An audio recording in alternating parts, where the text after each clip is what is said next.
Hello everyone, my name is Wagner from Aarhus University and I present my paper, A Fitzler Study of Gaze-Hand Alignment for Selection and 3D User Interfaces.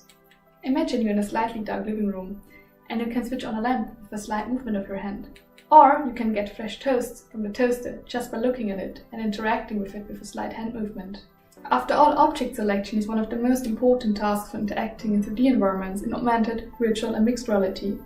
Therefore, in this research we are interested in how to select objects that are far away.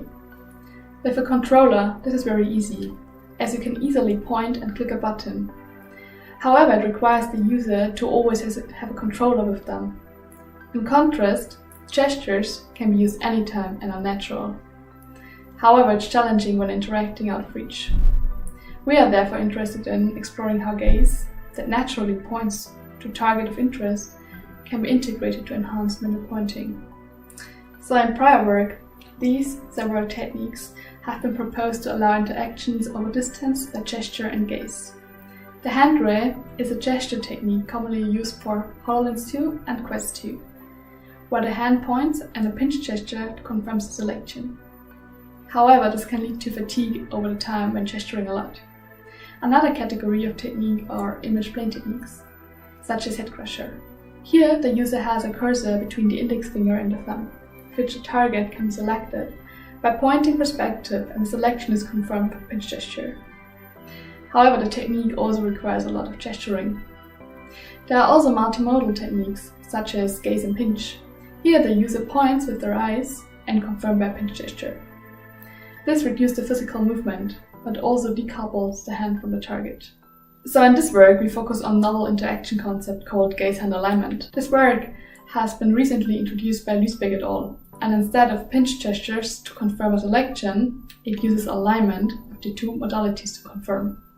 This means that the extra step of performing a pinch gesture is eliminated, which can potentially improve user performance then.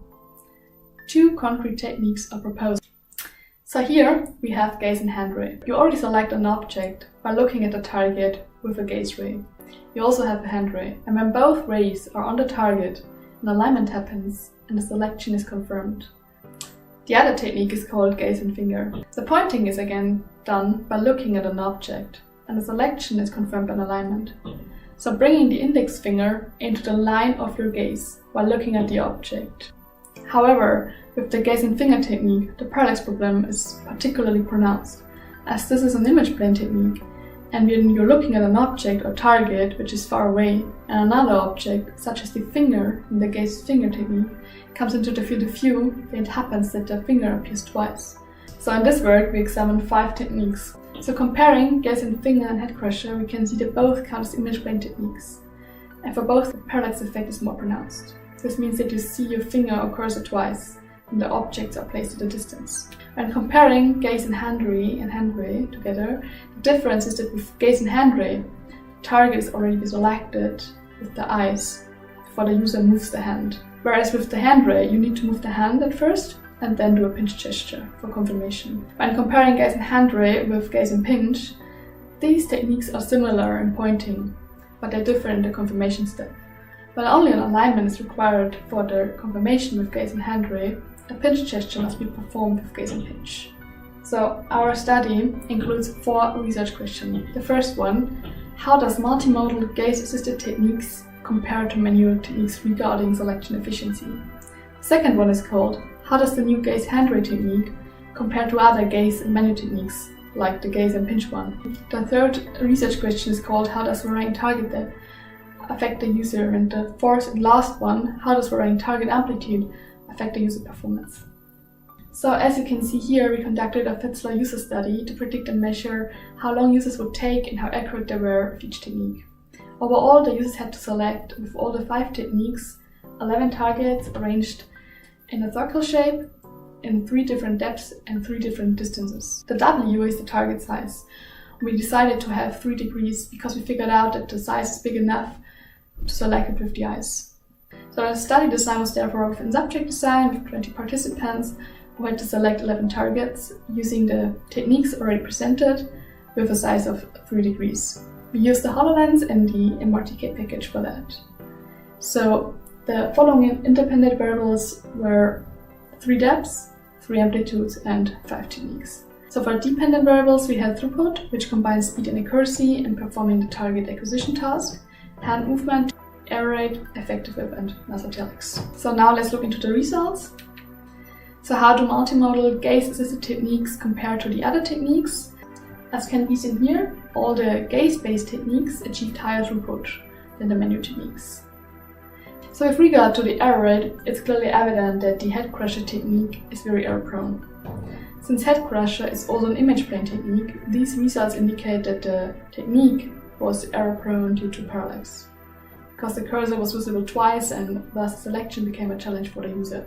So based on the previous evaluation, such results are to be expected. For example, the head crusher technique is mentally and physically strenuous. Eventually, the user had to keep the hand in a very uncomfortable position and focus on selecting the target correctly. Because it didn't work the way, the users were frustrated even though they had invested a lot of effort. So looking at the gaze hand alignment technique gaze-finger, it can be seen that it was also physically and mentally demanding compared to the other gaze-based techniques. And the users were also more frustrated as a result. So with the gaze hand alignment technique, Gaze&Handray, it's interesting to see that the technique was not very strenuous, and the users did not have to invest much effort and still achieve good performance, as could be seen in the previous graphs. So compared to the other gaze and manual technique Gaze&Pinch, the new gaze hand alignment technique Gaze&Handray could not be found to differ significantly among the techniques themselves. As can be seen from the overall, the users achieved similar performance with both techniques. If we have now a look into the nasal-TLX results, we can see that the users achieved similar performance with both techniques. If we take a closer look at the user performance in terms of depth, we can see that the image plane technique head crusher and gaze-finger became more error-prone the further away the target was. Also, the throughput for the image plane techniques decreased with the increasing depth. This confirms that the users were slower and less accurate due to the parallax effect. If we take a look at the user performance again, but in relation to the amplitude or also distance, it can be seen that the technique became more error-prone with increasing distance. But these differences are not significant. So in terms of throughput, the gaze-based techniques consistently perform better than the manual techniques. So here we have the key findings. The first finding was that all the gaze-assisted techniques outperformed the manual pointing for the tested 3-degree targets. This finding is important because there has been no empirical assessment of performance compared to the manual gesture techniques in 3D environments. And while we believe that the gaze-assisted techniques will make it easier for the user to select visual objects in the future, it's important to remember that we obtained the insights with a target size of 3 degrees. This means that the manual pointing can be in principle be more precise, but we have chosen this size so that the target can be selected with the eyes. The second finding was that the parallax effect has a detrimental effect to the image plane technique at a distance.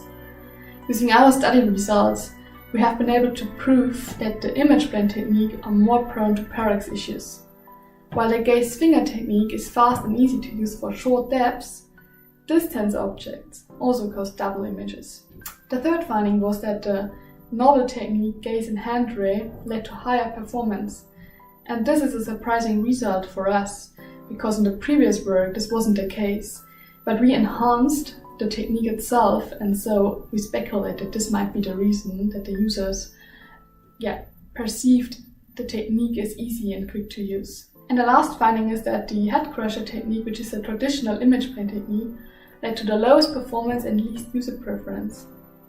After we could prove with our results that the technology is very prone to parallax effects and thus also affects the user performance, we advise against using the basic implementation of head crusher for 3D environments. And I would like to give an outlook for further research. Although the multimodal gaze techniques were superior in manual gesture interaction, the gaze hand alignment technique can still be improved.